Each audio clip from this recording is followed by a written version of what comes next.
রাখবো।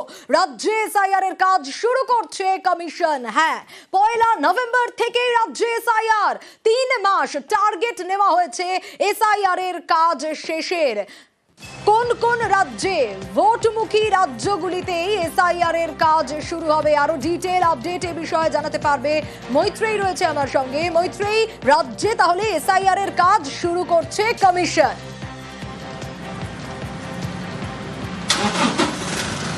একেবারে দেখো, এখনো পর্যন্ত জাতীয় নির্বাচন কমিশন সূত্রে যেটা খবর, 1 নভেম্বর থেকে রাজ্যে এসআইআর শুরু হবে এবং শুধু পশ্চিমবঙ্গ নয়, আগামী বছর ভোটমুখী যে 5 রাজ্য রয়েছে অর্থাৎ তামিলনাড়ু, আসাম, ত্রিপুরা এবং পন্ডিচেরি, এই সমস্ত রাজ্যে একই সঙ্গে এসআইআর শুরু করার ভাবনা রয়েছে। তবে শুধু এই 5 রাজ্য নয়, সব মিলিয়ে প্রায় 10 থেকে 15টি রাজ্যে দ্বিতীয় দফার এই এসআইআর শুরু হবে।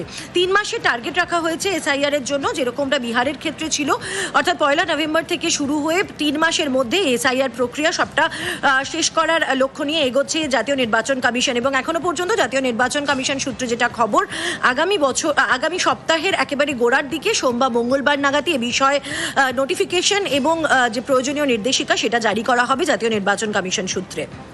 বেশ মৈত্রেয়ী, আর 1 নভেম্বর থেকে রাজ্যে এসআইআর শুরু হতে চলেছে, আর এই নিয়ে রাজনৈতিক তরজাও শুরু হয়ে গেছে। এসআইআর এর নাম করে যেভাবে নির্লজ্জভাবে নির্বাচন কমিশন বিজেপির হয়ে ভোট চুরি করতে নেমেছে, তাতে স্বাভাবিকভাবেই প্রতিবাদ ছিল, প্রতিবাদ আছে, আগামীতে প্রতিরোধ হবে।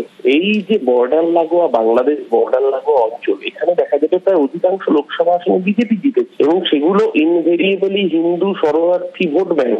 দেখা যাচ্ছে সকলের নাম বাদ চলে যাবে, কারণ তাদের কারোর প্রায়র কোনো ডকুমেন্ট নেই। এই জায়গায় দাঁড়িয়ে পরিষ্কার করে আমরা বলছি, যারা বৈধ নাগরিক তাদের নাম যেন বাদ না যায়। কিন্তু বিজেপি যে আগুন নিয়ে খেলতে চাইছে, সেই আগুনের লেজে ওদের নিজের সোনার মুখেই ছাড়তে হবে।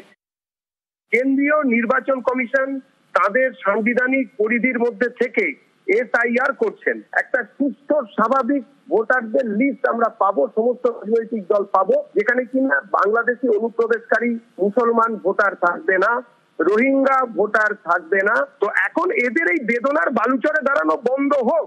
কোন মতুয়া কোন কাউকে নিয়ে এদের ভাবতে হবে না, এরা অনেক ভেবেছে। বাংলার মানুষ এখন এদের ভাবনা থেকে মুক্তি চাইছে। 26-এর নির্বাচন তৃণমূলের বিসর্জন।